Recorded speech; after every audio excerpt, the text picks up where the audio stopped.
கிறிஸ்துவுக்குள் பிரியமானவர்களே, ஆண்டவர் கொடுத்திருக்கிற இந்த தருணத்துக்காக நான் ஆண்டவருக்கு நன்றி செலுத்துகிறேன். ஏன்னா இது ஒரு இட்ஸ் சீக்ரெட் பிளேஸ், ஒரு பரிசுத்தமான இடம்.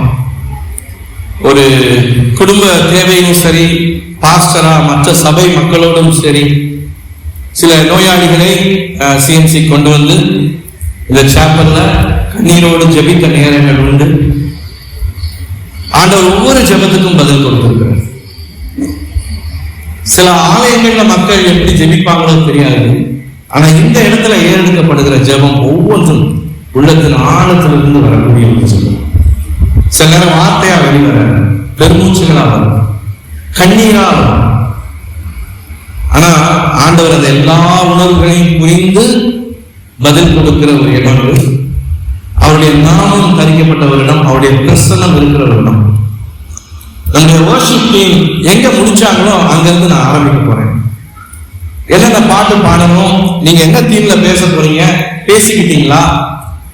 நாங்க பேசல, நான் ஆண்டவர் பேசிட்டாரு. நான் தியானத்துக்கு எடுத்துக்கொள்கிற வசனம் 2 கொரிந்தியர் 12:9. என் கிருபை உனக்கு போதும், பலவீனத்திலே என் பலன் பூரணமாய் விளங்கும் என்றார். கிருபைங்கிற வார்த்தை குறித்து பாடணும், எல்லாருக்குமே தெரியும். இன்னும் சற்று தெளிவாக இன்றைக்கு கிருபை குறித்து நீங்க அறிந்து கொள்வீங்கன்னு நான் நம்புறேன். எனக்கு இந்த கிருபைங்கிற வார்த்தை சின்ன வயசுல இருந்தே தெரியும். ஏன்னா நான் எங்க வீட்டுல 3வது பையன். அப்போ நான் கன்சீவா இருக்கிற போது எங்க அம்மா ரொம்ப பிசிக்கலா பலவீனமா இருந்தாங்களாம். ஒரு ஆசிரியையாக பணியாற்றி கொண்டிருந்தாங்க. ஏற்கனவே 2 பிள்ளைங்க, நான் 3வது பையன். குறிப்பா அந்த டெலிவரி டேஸ்ல அவங்களுக்கு ஸ்ட்ரென்த்தே இல்லை, ரொம்ப பயந்தாங்களாம்.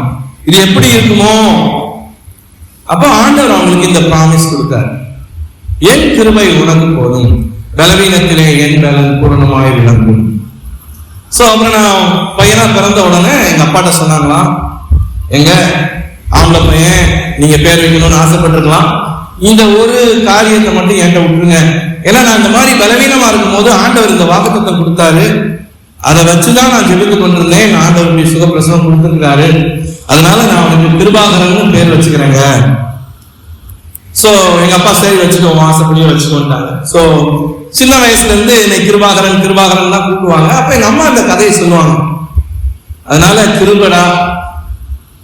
ஆனா போக போக தான் தெரிஞ்சது என் வாழ்க்கையில இந்த கிருபை இன்னும் அதிகமா, வெறும் கன்ஃபைன்மெண்ட்டுக்கு மட்டும் இல்ல, வாழ்க்கை முழுவதும் அந்த கிருபை தான் நடத்தி வந்திருக்கிறது. கிருபைனா என்ன? சில நேரம் கிருபை, இரக்கம், கிரேஸ் அண்ட் மர்சி, இந்த வார்த்தைக்கு கொஞ்சம் குழப்பம் வரும். மர்சிங்கிறது not giving what we deserve, நம்ம எதுக்கு தகுதியோ அதை நமக்கு கொடுக்காம இருக்கிறது இரக்கம், மர்சி. ஒரு டீச்சர் கிளாஸ்ல ஒரு பையன் தப்பு பண்ணிட்டான், அவனை தண்டிக்கணும், டிசிப்ளினரி ஆக்ஷன் எடுக்கணும், அடிக்கணும். கம்ப தூக்குறாங்க, இப்பெல்லாம் கம்ப தூக்க முடியாது, நான் சொல்றேன், நானும் படிச்சுட்டா. அப்ப கம்ப தூக்கும் போது அந்த பையன் சொன்னான், டீச்சர் இறக்கம் காட்டுங்க, என்ன விட்டுருங்க, இன்னும் அப்படி செய்ய மாட்டேன். he deserves punishment. ஆனா டீச்சர் இறக்கப்பட்டு தண்டிக்காம விடுறாங்க. what he deserves, அவன் எதுக்கு தகுதியோ அதை கொடுக்காம இருக்கிறது mercy, இரக்கம். கிரேஸ்னா giving what we don't deserve, நம்ம எதுக்கு தகுதி இல்லையோ அதை கொடுக்கிறது தான் கிருபை. இதுவும் டீச்சர் எக்ஸாம்பிளே பார்க்கலாம். எக்ஸாம் பப்ளிக், அதாவது final exam 8th standard 9th standard final exam, ஒரு பையன் 30 மார்க் வாங்கியிருக்கான். டீச்சர் எத்தனை தடவை டோட்டல் பண்ணாலும் 30 தான் வருது, ஆனா 35 தான் பாஸ் மார்க். இந்த 5 மார்க்குக்காக ஒரு வருஷம் போகுதே அப்படின்னு சொல்லி அந்த டீச்சர் என்ன பண்றாங்க, இங்க அங்கேயும் புரட்டி, இங்க ஒரு மார்க் இங்க ஒரு அரை மார்க்னு சேர்த்து ஒரு 35 கொண்டு வந்து அவனை பாஸ் பண்ணி விடுறாங்க. அவன் டிசர்வ் 30, அந்த டீச்சர் கொடுத்த மார்க் 5 என்னது, கிரேஸ். நம்ம எதுக்கு தகுதி இல்லையோ, ஆனா ஆண்டவருக்கும் நமக்குன்னு வரும்போது நம்ம 30 கூட எடுக்கல, நம்ம 30 தான் எடுக்கிறோம், முழுக்க கிரேஸ் தான். சோ இதான் கிரேஸ் அண்ட் மர்சி. சரி, எப்படி நமக்கு கிருபை கிடைக்கிறது, எப்படி இரக்கம் கிடைக்கிறது? பிகாஸ் ஆஃப் ஜீசஸ், இயேசுவின் நிமித்தமாக. ஏன்னா Jesus denied what he deserved. பரலோகத்தின் மகிமையெல்லாம் விட்டுட்டு, தேவகுமாரனாகிய அவர் எல்லாத்தையும் விட்டுட்டு வேண்டாம் இறங்கி வந்தார், மனிதனாக அவதரித்தார். He denied what he deserved and Jesus received what he did not deserve. அவர் எதுக்கு தகுதி இல்லையோ அதை பெற்றுக்கொண்டார். சிலுவை மரணம், அந்த மரணத்துக்கு அவர் பாத்திரமே இல்லை. பாவம் செய்யாதவர், பாவம் இல்லாதவர், பாவம் அறியாதவர். ஆனா அவர் பாவத்தை, உலகத்தின் பாவத்தை தன்மேல் ஏற்றுக்கொண்டு அந்த ஈன சிலுவையில மரிச்சதுனால he can give grace to you and me. உங்களுக்கு எனக்கு அவர் கிருபை கொடுக்க முடியும். இதுதான் கிருபை. இந்த நாளின் செய்தியின் தலைப்பு மேலான கிருபை, greater grace. 3 காரியங்களை பார்க்க போறோம். ஆண்டவருடைய கிருபை greater than sins, greater than problems, greater than shortcomings. பாவங்களை விட பெரியது, பிரச்சனைகளை விட பெரியது, குறைபாடுகளை விட பெரியது. யோவான் 9ஆம் அதிகாரம் முதல் 3 வசனங்களை நான் வாசிக்கிறேன். அவர், அதாவது இயேசு அப்புறம் போகி பிறவி குருடனாகிய ஒரு மனுஷனை கண்டார். அப்பொழுது அவருடைய சீஷர்கள் அவரை நோக்கி, ரபி, இவன் குருடனாய் பிறந்தது யார் செய்த பாவம்? இவன் செய்த பாவமோ இவனை பெற்றவர்கள் செய்த பாவமோ என்று கேட்டார்கள். இயேசு பிரதியுத்தரமாக, அது இவன் செய்த பாவமும் அல்ல, இவனை பெற்றவர்கள் செய்த பாவமும் அல்ல, தேவனுடைய கிரியைகள் இவனிடத்தில் வெளிப்படும் பொருட்டு இப்படி பிறந்தான். இங்க இந்த ஏசாமி கூட இருக்கிறவங்க கேட்கிறாங்க, அவன் பிறவி குருடன், பிறக்கும் போதே குருடனா பிறந்திருக்கிறான், இவன் இவ்வாறு பிறந்தது இவன் செய்த பாவமா? பிறக்கிறதுக்கு முன்னாடி அவன் என்ன பாவம் செஞ்சான்? ஆனா கேட்கிறாங்க, இவன் செய்த பாவமா, இவன் பெற்றோர் செய்த பாவமா? ஆனா ஆண்டவர் யார் செய்த பாவம் இல்லைன்னு சொல்லிட்டாரு. ஆனா நண்பர்களே, பொதுவா இந்த ஒரு காரியம் sowing and reaping, a principle வேதத்திலையும் உண்மை, சரித்திரத்திலும் உண்மை. ஏன் இந்த ரிலிஜியஸ் பீப்புள் இந்த கேள்வி கேட்டாங்கன்னா, பைபிள்ல பழைய ஏற்பாட்டையும் பார்க்கிறோம். எத்தனையோ நேரம் பெற்றோர் சில தவறுகள் செய்த போது பிள்ளைங்களுக்கு அதனுடைய பாதகங்கள் வந்திருக்கிறது. நம்ம செய்யற சில காரியங்கள், நம்ம விதைக்கிற சில காரியங்கள், அதை அறுக்க வேண்டிய சூழ்நிலைகள் வந்திருக்கிறது. சோ அப்படிப்பட்ட ஒரு உண்மை, ஒரு நியதி உலகத்துல செயல்பட்டு கொண்டுதான் இருக்கிறது. இன்னைக்கு அன்பானவர்களே, ஒருவேளை உங்களுடைய வாழ்க்கையில, ஏன்னா நான் ஒரு கவுன்சிலரா நிறைய வியாதி உள்ள மக்களை சந்திக்கும் போது அநேக நேரம் ஒரு பயங்கரமான ஒரு டயக்னோசிஸ் ரிப்போர்ட் வந்துருச்சுன்னா ஃபர்ஸ்ட் வர்ற கன்ஃபியூஷனே என்ன? ஏன் எனக்கு இப்படி நடக்குது? ஏன் என் குடும்பத்துல இப்படி நடந்திருக்கு? எங்களுக்கு மட்டும் ஏன் என்ன நடக்குது, இப்படி நடக்குது? நாங்க என்ன தப்பு பண்ணோம்? என்ன பாவத்தினால? யார் செஞ்ச பாவத்தினால? மதுரையில அமெரிக்கன் காலேஜ்ல டாக்டர் ஜோப்னு ஒருத்தங்க ப்ரொஃபஸரா இருந்தாங்க. அவங்களுக்கு திருமணமாகி குழந்தை பிறந்தது. அவங்களுடைய பெண் குழந்தை கிட்டத்தட்ட 2 வயசு ஆகுது. நடக்க வேண்டிய வயசான குழந்தை இன்னும் நடக்கல. அப்போ ஆஸ் பேரண்ட்ஸ் உடனே எங்க போவாங்க? டாக்டர்ஸ் போவாங்க. ஒரு ப்ரோக்ரஸ் இல்லை, ஒரு கிளியர் ஆன்சர் இல்லை, கிடைக்கல. அப்போ சரி, சில ஊழியக்காரங்கிட்ட ஜெபம் பண்ண கொண்டு போறாங்க. அப்படி ஒரு ஊழியக்காரங்கிட்ட கொண்டு போகும்போது அவர் ஜெபிச்சு சொல்றாரு, உங்களுடைய பெற்றோர்கிட்ட சொல்றாரு, உங்களுடைய பாவம் இந்த குழந்தையுடைய வாழ்க்கையை பாதித்திருப்பதாக ஆண்டவர் எனக்கு காண்பிக்கிறார். இமீடியட்டா அந்த தரப்பினருக்கு கோவம் வந்துச்சு. ஒரு ப்ரொஃபசர், எஜுகேட்டட் மேன். ஆனா பிள்ளையுடைய வாழ்க்கைன்னு வரும்போது விளையாடக்கூடாது. ஒருவேளை அவர் சொல்றது உண்மை இருந்தா என்ன பண்றது? அவர் தனியா போய் ஜெபம் பண்றாரு. ஆண்டவரே, என் பிள்ளை 2 வயசு ஆகி நடக்க முடியாம கஷ்டப்பட்டு இருக்கு, நான் செஞ்ச பாவம் ஏதாவது காரணமா? அதனால அப்ப அவர் மாணவனாக, காலேஜ் மாணவனாக ஒரு ஸ்காலர்ஷிப் எக்ஸாம் எழுதின ஒரு காரியத்தை ஞாபகப்படுத்துறாரு. 2 ஸ்டூடெண்ட்ஸ் எழுதுறாங்க. இவரும் இன்னொரு பையன், அப்பா இல்லாத ஒரு ஏழை பையன். 2 பேர் ஸ்காலர்ஷிப்காக ஒரு எக்ஸாம் எழுதுறாங்க.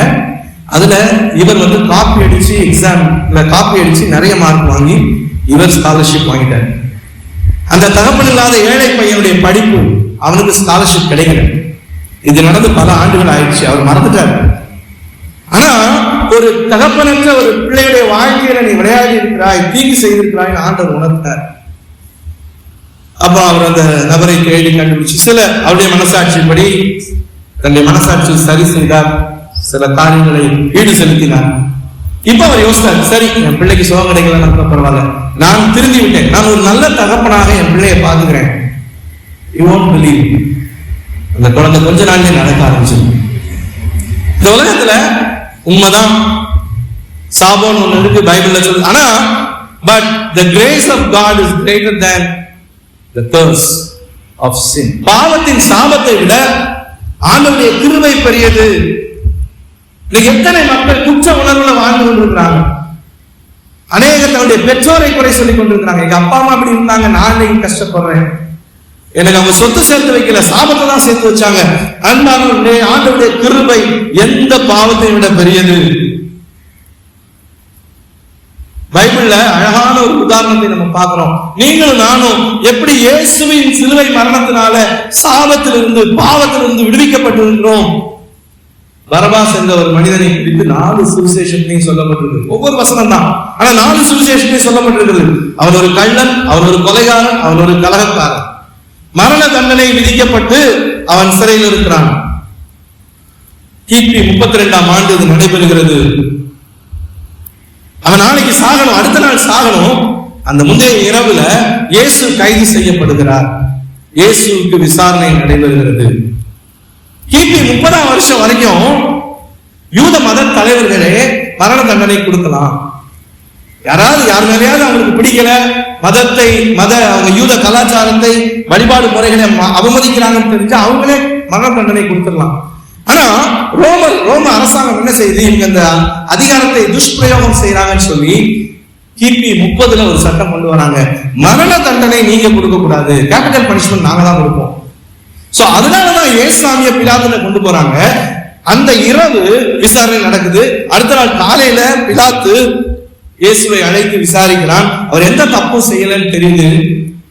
அப்போ அதிகாலையில பரபாஸ், அவன் அந்த சாக வேண்டிய நாள், அவனுக்காக சிலுவையெல்லாம் செஞ்சாச்சு, அந்த பரபாசை அழைத்து வர சொல்றான். அரண்மனையில விசாரணை நடக்குது. இயேசு ஒரு பக்கம், பிலாத்து ஒரு பக்கம், பரபாஸ் ஒரு பக்கம், ஜனங்கள் ஒரு பக்கம். அப்போ பிலாத்து யோசிக்கிறான், இந்த யூத தலைவர்கள் தான் இயேசுவை கொலை செய்யணும்னு நினைக்கிறாங்க. பஸ்கா பண்டிகைக்கு நான் யாரையாவது விடுதலை ஆக்குவேன், அப்போ இந்த இயேசுவை நான் விடுதலை ஆக்கலாம்னு சொல்லி யோசிச்சுட்டு கேட்கிறான், நான் யாரை விடுதலை செய்யட்டும்? அப்போ மக்கள் அந்த யூத தலைவர்கள் தூண்டி விட்டு பரபாசை விடுதலை செய்யும், பரபாசை விடுதலை செய்யும். அப்ப இந்த இயேசுவை என்ன செய்யறது? சிலுவையில் அறையும். கடைசி அதான் நிறைவேறிச்சு. அந்த பரபாஸ் அன்னைக்கு செத்துக்கணும். ஆனா அன்று அவனுக்கு பதிலாக ஆண்டவராக இயேசு கிறிஸ்து பரபாசுக்காக செய்யப்பட்ட சிலுவையை அவர் தூக்கி சென்றார். பரபாசுக்காக செய்யப்பட்ட சிலுவையில இயேசு மரித்தார், பரபாஸ் விடுதலையாக்கப்பட்டார். இது ஒரு சின்ன காட்சி அல்லாதது. இன்னைக்கு ஆண்டவராக இயேசு கிறிஸ்து உங்களுக்காக எனக்காக சிலுவையில மரித்தார். உங்களுடைய என்னுடைய பாவத்தை அவர் சுமந்து தீர்த்தார். இனி எக்காரணத்தை கொண்டு எந்த ஒரு காரியமும் நம்மை குற்றம் சாட்ட வேண்டிய அவசியம் இல்லை. நம்ம பாவிதான். ஆனா அந்த சிலுவை வரும்போது we receive the grace of God which is greater than our sins. இரண்டாவது, the grace of God is greater than problems. நம்முடைய பிரச்சனைகளை விட பெரியது. யோசித்து பாருங்க, இந்த 9ஆம் அதிகாரத்துல பார்த்தோம், அந்த ஒரு பெற்றோர் சந்தோஷமா குழந்தை எதிர்பார்த்துட்டு இருக்காங்க, கன்ஃபைன்மெண்ட் நடக்குது. ஆனா பிறந்த பிறகு தெரியுது இன்னைக்கு இருந்த மருத்துவ வசதிகள் எல்லாம் கிடையாது. பிறந்த பிறகு தெரியுது குழந்தை பிறவி குருடன். எப்படி இருக்கு? 9 மாசமாக காத்திருந்து பெற்ற ஒரு குழந்தை இப்போ கண்ணு பார்வை இல்லை. பெற்றோர் உண்மையிலே அவங்களுடைய நம்பிக்கை அப்படியே ஷேட்டர் ஆகும். அதனால இந்த உலகத்துல சில நேரம் நமக்கு பிரச்சனை அன்எக்ஸ்பெக்டடா வருது. ஒரு நற்செய்தி எதிர்பார்த்து இருக்கும் போது when we are expecting a good news, ஒரு பேட் நியூஸ் வருது. எல்லாமே நல்லா போயிட்டு இருக்கு, ஒரு for a season திடீர்னு ஒரு பேட் நியூஸ், திடீர்னு ஒரு சஃபரிங், திடீர்னு ஒரு ப்ராப்ளம். நமக்கு எதுவும் முந்தைய இன்ஃபார்ம் பண்ணிட்டு வர்றதில்லை அநேக நேரங்கள்ல. சோ பேரண்ட்ஸ்க்கு அது ஒரு ஷாக். அடுத்து பீப்புளுடைய இன்டர்பிரேஷன். கஷ்டம், பாடுகள் ஒரு பிரச்சனைனா அந்த பாடுகளை குறித்து மக்கள் கொடுக்கிற இன்டர்பிரேஷன், அது ஒரு ரிலிஜியஸ் பீப்புள் கொடுக்கிற இன்டர்பிரேஷன் அகோரமா இருக்கும். இங்க கூட அவன் சுகமான பிறகு பரிசேயர்கள் இந்த மனுஷன் பேசும்போது நீ பாவத்திலேயே பிறந்தவன் அவனை பத்தி சொல்றாங்க. அந்த யோகுடைய வாழ்க்கையில கஷ்டம் வரும்போது அவனுடைய ஃப்ரெண்ட்ஸ் அதை எப்படியெல்லாம் இன்டர்பிரேட் பண்ணாங்க. இன்னைக்கு ஒருவேளை இந்த ஆலயத்துல சாப்பல்ல உட்கார்ந்து இருக்கிற நீங்க ஒண்ணு பிரச்சனை. இப்ப பிரச்சனையை பார்க்கறதா, பிரச்சனையை குறிச்ச விமர்சனத்தை பார்க்கறதா, பிரச்சனைக்கு பதில தேடுறதா, விமர்சனத்துக்கு பதில தேடுறதா? அப்படிப்பட்ட சிச்சுவேஷன்ஸ் எல்லாம் இந்த ஃபேமிலி இருந்துச்சு. Even doctors could not help. அன்பாலே, நமக்கு சில சூழ்நிலைகள்ல யாருமே உதவி செய்யணும். அநேகருக்கு உதவி செய்யணுங்கிற எண்ணம் இருக்கலாம். நம்ம கூட நிறைய பேர் வருவாங்க, ஹாஸ்பிட்டலுக்கு வருவாங்க, பேங்குக்கு வருவாங்க. they are willing to help but they cannot help. நம்முடைய சிச்சுவேஷன் அப்படி, நம்முடைய ப்ராப்ளம் அப்படி. இவருக்கு ஒன்றும் no solution. man's extremity is God's opportunity. எப்ப மனுஷன் முடியாதுன்னு நினைக்கிறானோ, கையை விரிக்கிறானோ, அப்பதான் ஆண்டவர் உள்ள கால வைக்கிறார். ஹல்லேலூயா. நிறைய நேரம் நம்ம அங்கதான் ஃப்ரஸ்ட்ரேட் ஆயிரும். ஐயோ, இவ்வளவு நாள் நான் நம்பிட்டு இருந்தேன், கொஞ்சமாவது ஹோப் இருக்குன்னு நினைச்சேன், இனிமேதான் ஹோப்பே இருக்கு, இனிமேதான் ஹோப்பே இருக்கு. That's why problem can be a blessing in disguise.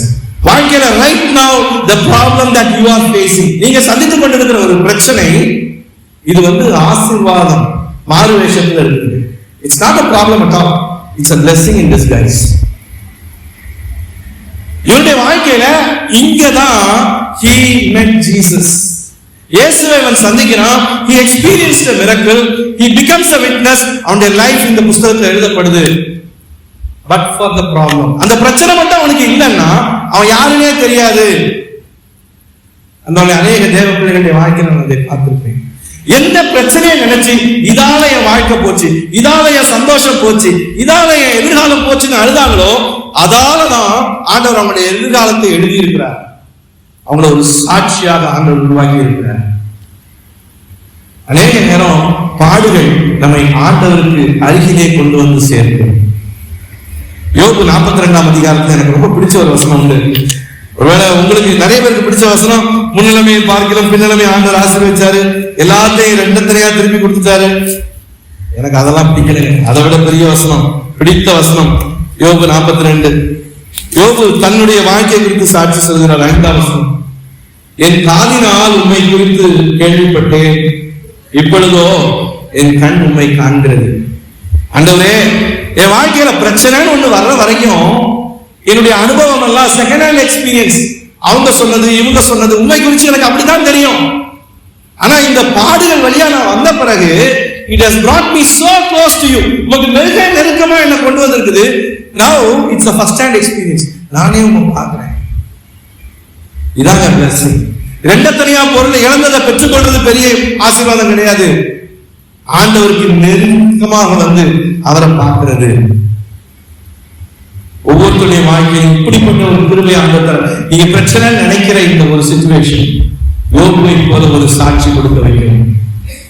நம்மளுடைய எங்க குடும்பத்துல கூட இன்னைக்கு நாங்க ஃபேமிலியில 4 பிள்ளைங்கள 3 பேர் ஊழியர்கள் இருக்கிறோம். ஆனா நாங்க அப்படிப்பட்ட ஒரு ரிலீஜியஸ் ஃபேமிலியே கிடையாது. அப்பா அம்மா டீச்சர்ஸ். எங்க அப்பா நல்ல ஒரு ஸ்போர்ட்ஸ் மேன். ஆனா ஃபெஸ்டிவல் கிறிஸ்டியன், பண்டிகைக்கு தான் சர்ச்சுக்கு போவோம். வீட்டுல ஃபேமிலி பிரேயர் கிடையாது. கடவுளுடைய காரியங்கள் பெருசா எங்க குடும்பத்துல இருந்ததே இல்லை.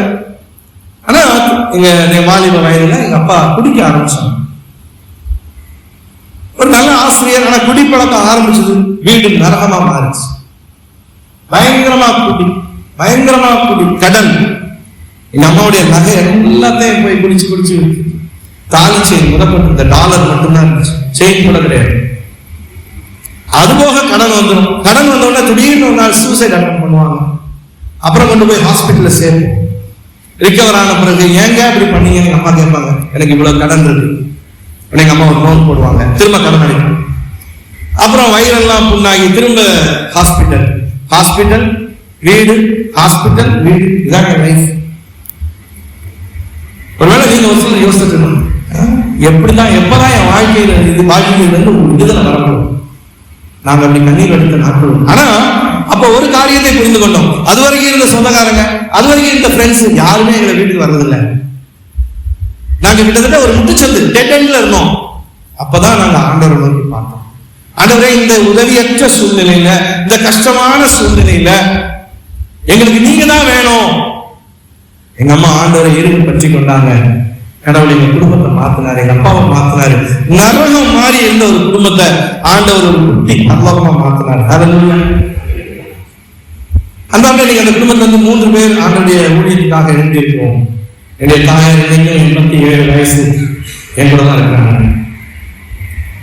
நாங்க சந்தித்த பிரச்சனைகளுக்காக ஆண்டவருக்கு நன்றி செலுத்துகிறோம். ஏன்னா அந்த பிரச்சனைக்கு முன்பாக ஆண்டவரை குறித்து நாங்கள் காதால் கேள்விப்பட்டிருந்தோம். இப்பொழுது எங்கள் கண்கள் அவரை காண்கிறது. மூணாவதாக, the grace of God is greater than our shortcomings. நம்முடைய குறைபாடுகளை விட ஆண்டவருடைய கிருபை பெரியது. நான் என்னுடைய 22வது வயதுல முழு நேர ஊழியத்துக்கு வந்தேன். அப்ப எனக்கு சென்னை இந்த காஞ்சிபுரத்துல அங்குள்ள விடுதிகள்லாம் போய் ஊழியம் சிஎஸ்ஐ விடுதிகள், அதுல ஒரு போலியோ ஹாஸ்டல் இருந்துச்சு. 100க்கும் மேற்பட்ட போலியோ பிள்ளைங்க. நான் பிரசங்கம் பண்ண ஒரு 2-3 வாரம் போறேன். எனக்கு பிரசங்கம் பண்ணவே மனசு இல்லை. பிள்ளைங்களை கையில தூக்கிட்டு வராங்க, வீல் சேர்ல வருது, தவண்டு வருது. more than 100 கண்ணீர் தான் வருது, வழியா மெசேஜே வரல. இவ்வளவு பிள்ளைங்க கஷ்டப்படுறாங்களே, இவங்களுக்கு எப்படி நான் ஆண்டவருடைய அன்பை பத்தி சொல்லுவேன்? ஏன்னா நான் வந்து I want to be honest. N conviction எதுதான் நான் ப்ரீச் பண்ணுவேன். ஸோ நான் ஒவ்வொரு வாரமும் யாரையாவது ப்ரீச்சரை கூட்டிட்டு போயிட்டு நான் அதை போய் அழுதுட்டார். ஒரு அங்கிள் ஒரு பிரசங்கியார் வந்திருந்தார். வந்து நீங்க ஒரு சொல்ல படிச்சிருக்கலாம், கிளியுண்ட திரை வாழ்க்கை, குல்ஷான் எஸ்தர்னு ஒரு ஊனமுற்ற ஒரு பெண்ணை எப்படி ஆண்டவர் சுகமாக்குனாரு. ஸோ அந்த சம்பவத்தை அவர் சொல்லி, உங்களுக்கும் குல்ஷான் எஸ்தர் மாதிரி விசுவாசம் இருந்தா ஆண்டவர் சுகமாக்குவாரு பிரசங்கம் பண்ணிட்டு போயிட்டார். என் மனசு, எத்தனை குல்ஷான் எஸ்தர் உலகத்துல இருக்கிறாங்க? உலகத்துல எல்லாரையும் ஆண்டவர் சுகமாக்கிடுறாரா? அப்பதான் பைபிள்ல இருந்து ஒரு வேத வசனம் என் கண்ணில் பட்டுச்சு. மோசே ஆண்டவர்கிட்ட பேசுறான் அந்த முச்செடி தரிசனத்துல, தேவரே அடியானோட பேசினதற்கு முன்பாவது பின்பாவது நான் வாக்கு வல்லவன் அல்ல, நான் திக்குவாயும் மந்தனாவும் உள்ளவன். ஆண்டவர் என்ன சந்திக்கிறதுக்கு முன்னாடி என்ற இந்த குறைபாடு என்னுடைய சூப்பர் நேச்சுரல் எக்ஸ்பீரியன்ஸால மாறிடல, போயிடல. என் குறைபாடு என்னதான் இருக்கு. அந்த குறைபாடின் மத்தியில ஆண்டவர் என்னை பயன்படுத்த போறாரு. இதேதான் பவுலும் சொல்றாரு 2 கொரிந்தியர் 12:7-9. அன்றியும் எனக்கு வெளிப்படுத்தப்பட்டவர்களுக்குரிய மேன்மை நிமித்தம் நான் என்னை உயர்த்தாதபடிக்கு என் மாம்சத்திலே ஒரு முள் கொடுக்கப்பட்டிருக்கிறது. என்னை நான் உயர்த்தாதபடிக்கு அது என்னை குட்டும் சாத்தானுடைய தூதனாய் இருக்கிறது. அது என்னை விட்டு நீங்கும்படிக்கு நான் 3 தரம் கர்த்தரிடத்தில் வேண்டிக் கொண்டேன். அதற்கு அவர், என் கிருபை உனக்கு போதும், பலவீனத்திலே என் பலன் பூரணமாய் விளங்கும் என்றார். ஆகையால் கிறிஸ்துவின் வல்லமை என் மேல் தங்கும்படி என் பலவீனங்களை குறித்து நான் மிகவும் சந்தோஷமாய் மேன்மை பாராட்டுகிறேன். அந்தானே சில நேரங்கள்ல நம்ம எதை ஆண்டவரே இந்த வியாதி எடுத்து போடும் அல்லது இந்த பிரச்சனையை நமக்கு எடுத்து போடும் கேட்கிறோமோ, சில நேரங்கள்ல ஆண்டவருடைய திட்டம் அதை விட மேலானதாக இருக்கும் போது பவுலுக்கு சொன்ன மாதிரி என் கிருபை உனக்கு போதும் நான் சொல்றேன். நமக்கு அதை பார்க்கும்போது கிருபை மாதிரி தெரியல, ஒரு முள்ளாதான் தெரியுது. அதனால நான் சொல்றேன், இதை விட்டு போனோம், இதை விட்டு போனோம். ஆனா ஆண்டவர் அந்த முள்ளின் மறுபக்கத்துல கிருபை இருக்குங்கிறத பாக்குறாரு. மகனே, நான் உனக்கு முள்ள கொடுக்க வரல, கிருபையை கொடுக்க வந்திருக்கிறேன். உங்களை ஒரு சிலர் நிக் விஜூசிக் அவருடைய டெஸ்டிமனி பார்த்திருக்கலாம், கேட்டிருக்கலாம், அவருடைய மோட்டிவேஷன் ஸ்பீச்சஸ் கேட்டிருக்கலாம். பிறக்கும் போது 2 கால் கிடையாது, கை கிடையாது, சும்மா ஒரு துடுப்பு மாதிரி விளோண்டு பின்னாடி ஓடிட்டு, அதாவது பெற்ற தாயே குழந்தைய கொஞ்சம் தள்ளி எடுத்துட்டு போயிருக்காங்க. Unbearable to see the sight. நம்ம சில நேரம் டாக்டர்ஸா பிரிச்சு கொண்டு போயிருக்கோம் குழந்தைய, அதுக்கு தனியா ட்ரீட்மெண்ட் வரும். அங்க அம்மாவே சொல்றாங்க, இந்த குழந்தைய என்னால பார்க்க முடியல, அவர் வளர்றாரு. இதே யோவான் 9 வாசிக்கிறாரு. ஆண்டவர் பிறவிக்குள்ள சுகம் கொடுத்தாருன்னு ஜெபம் பண்றாரு, ஆண்டவர் எனக்கும் நீங்க சுகம் கொடுக்கணும். விசுவாசத்துல கடையில போய் ஆண்டவர் எனக்கு கால்லாம் கொடுத்துருவாரு, இந்த ஃபிகருக்கு என்ன சைஸ் ஷூவா இருக்குன்னு சொல்லி ஷூலாம் வாங்கி ரேக்ல வச்சுட்டாரு. ஆனா ஜெபம் பண்ணா அதுக்கு சுகம் கிடைக்கல. இப்ப ஆண்டவர் பேசுறாரு, my plan is different in your life. இந்த பலவீனத்தோடயே I am going to use you. இன்னைக்கு உங்களுக்கு தெரியும், he can swim, he can do so many things. Marriage ஆயிடுச்சு, பிள்ளைங்க. அண்ணாலே he is a motivation speaker. அப்ப சமீபத்தில் அவர் ஒரு இன்டர்வியூ கேட்டாங்க, ஒருவேளை ஆண்டவர் உங்களுக்கு இன்னொரு சான்ஸ் கொடுக்கும், பிறக்கும் போது பூரண சுகத்தோட பிறக்கலாம் அல்லது இதே ஒரு ஹேண்டிகேப்பா பிறக்கலாம், what will you choose? அது நேரம் திங்க் பண்ணி சொன்னாரு, ஒருவேளை பூரண நம்ம ஹெல்தி பேபியா நான் பிறந்தேன்னா லைஃப் will be easy. நிச்சயமா அன்கம்பேரபிள். ஆனா அப்படிப்பட்ட ஒரு மனுஷனை நான் சாட்சி கொடுத்தேன்னா யாரும் பெருசா கேட்க மாட்டான், அவனுக்கு என்ன இருக்கு. ஆனா இன்னைக்கு இந்த இத்தனோண்டு துடுப்ப வச்சுக்கிட்டு நான் பேசுறேன்ல, காட் இஸ் குட் சொல்றேன்ல, வாயை பழந்துட்டு கேட்கிறான். So for his sake I will choose to be born like this. That is grace. அதனால சில நேரம் நம்ம வாழ்க்கையில ஏன் ஆண்டவரே எனக்கு இந்த கஷ்டம், ஏன் இந்த முள்ளு என்ன விட்டு போகல, ஏன் இந்த பிரச்சனை இவ்வளவு காலமா இருக்குது, ஆண்டவர் அவருடைய கிருபையினுடைய அர்த்தத்தை நீங்க புரிந்து கொள்ள முடியும். கிருபையை பத்தி பவுல் தாங்க நிறைய எழுதினார், கலாத்தியர், ரோமர். உங்க லைஃபே will be a definition for grace. உங்க வாழ்க்கை கிருபைக்கு ஒரு உதாரணமா இருக்குங்க. என் கிருபை உனக்கு போதும். ஆமானவர்களே, இன்னைக்கு ஒருவேளை உங்களுடைய ஒரு சில குறைபாடு அப்படியே இருக்கும். நான் உண்மையிலே ஆண்டவரை பத்தி அறிஞ்சோன்னு கண்டிப்பா ஜெபம் பண்ணணும் அப்படின்னா வேற காரியம் ஜெபம் பண்ணிருக்கேன். எனக்கு சின்ன வயசுல எனக்கு கண்ணாடியிலே பார்க்க பிடிக்காது. என்னடா இவ்வளோ அசிங்கமா இருக்கும், இவ்வளோ கருப்பா இருக்கும். எங்க அம்மா அதுக்கு ஒரு கதை சொன்னாங்க. எங்க அப்பா நான் சொன்னேன் ஸ்போர்ட்ஸ் மேன், 6 அடி உயரம், அழகா ஃபீச்சர்ஸோட இருப்பாங்க. எங்க அம்மா ரொம்ப, இப்ப கூட நீங்க நான் சொன்னா நம்ப மாட்டீங்க, வெள்ளை வெளியே இருப்பாங்க. 2 பிள்ளைங்க பிறந்தாச்சு. 3வது பிள்ளை நான் வயிற்றுல இருக்கும்போது எங்க அம்மா வயிற்றுல கை வச்சு ஜெபம் பண்ணாங்க, ஆண்டவரே இந்த பிள்ளை எங்க அப்பா மாதிரி உயரமா என்ன மாதிரி கதனா பிறக்கணும் அப்படின்னு. ஆனா பிறந்த பிறகுதான் பார்த்தா கம்யூனிகேஷன் கேப் ஆயிடுச்சு. எத்தனையோ தடவை ஆண்டவரை அறிவதற்கு முன்னாடி நான் எவ்வளவு வருத்தப்பட்டிருப்பேன். ஆனா இப்ப தெரியும், His grace is sufficient. என்னை அழைத்தவர் உண்மையோட. இது ஒரு சின்ன ஒரு ஜஸ்ட் ஜோவியல் எக்ஸாம்பிள். உங்க லைஃப்ல ஏதோ ஒரு காரியத்துக்காக நீங்க உதவி பண்ணிட்டு இருக்கீங்க, but God is telling you என் கிருபை உனக்கு போதும். உன் பாவத்தை பத்தி பார்த்து யோசித்து கில்ட்டியா ஃபீல் பண்ணாத. I have dealt with it. My cross is sufficient. அதே போல உன் பிரச்சனையை பெருசா பார்க்காத, அது blessing in disguise.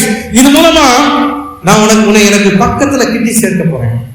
யோபு போக நீ சாட்சி சொல்ல போற. Not only you are going to receive everything, you are going to be drawn closer to me. எனக்கு நெருங்கி வர போற. அதே போல நான் வேண்டாம்னு சொன்ன சில காரியம் அதை விட பெஸ்டா உனக்காக வேறு திட்டம் நான் வைத்திருக்கிறேன். அவங்களுடைய கிருபை போதுமானதாக இருக்கிறது. The same grace is available for you. வசனத்தை வந்து சொல்றாங்க, என் கிருபை, எல்லாரும் சொல்லலாம், என் கிருபை உனக்கு போதும். பலவீனத்திலே என் பலம் பூரணமாகிறது.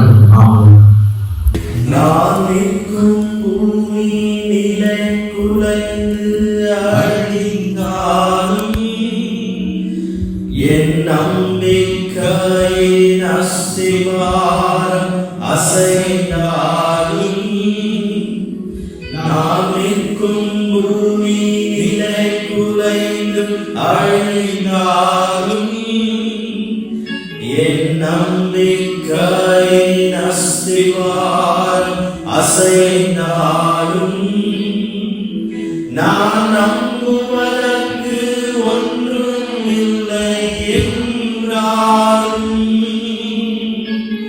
நம்புவேன் இயேசு ஒருவரை. நான் நம்புவதற்கு ஒன்றும் இல்லை என்றாலும் நம்புவேன் இயேசு ஒருவரை. நம்புவேன் இயேசு ஒருவரை. நான் நம்புவேன் இயேசு ஒருவரை. நம்புவேன் இயேசு ஒருவரை. நான் நம்புவேன் இயேசு ஒருவரை. என் பாதை எல்லாம் அந்தகாரம் சூழ்ந்தாலும், வாழ்க்கை முடிந்தது மறுவாழ்வு இல்லை என்றாலும், என் பாதை எல்லாம் அந்தகாரம் சூழ்ந்தாலும், வாழ்க்கை முடிந்தது மறுவாழ்வு இல்லை என்றாலும், என்னை தேற்றுவதற்கு யாரும்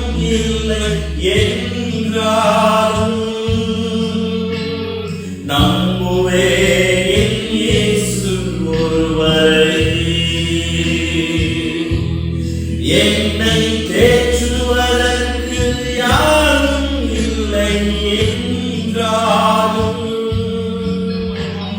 நம்புவேன் இயேசு ஒருவரை.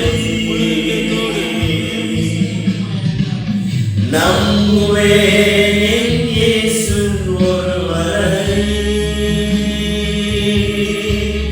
நான் நம்புவேன் இயேசு ஒருவரை.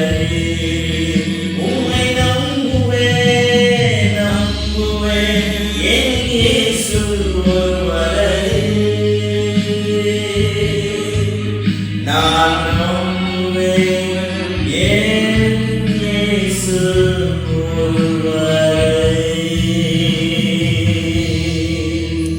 ஆமாண்டவரே, இங்க கூடி வந்திருக்கிற உங்களுடைய பிள்ளைகள் எல்லாரும் சுவாமி உங்க நம்புறதுனாலதான் நாங்க இங்க வந்திருக்கிறோம் சுவாமி. நீர் தான் எங்கள் நம்பிக்கை ஆண்டவரே. எங்க சூழ்நிலை என்னன்னு உங்களுக்கு தெரியும் சுவாமி. இன்னைக்கு ஆராதனை மூலமா செய்தி மூலமா உங்களுடைய கிருபை மட்டும் போதும்னு எங்களுக்கு சொல்லி கொடுத்துருக்கீங்கப்பா. கிருபைக்கு நாங்க தகுதி இல்லதான், அதனாலதான் அதுக்கு பேர் கிருபை. நாங்க தகுதி இல்லாதிருந்தும் உங்களுடைய கிருபையை இந்த நாட்களில் எங்க வாழ்க்கையில் அனுபவிக்க போகிறோம், பெற்றுக்கொள்ள போகிறோம், சாட்சியாக நிற்க போகிறோம். அதற்காக சொல்கிறோம்.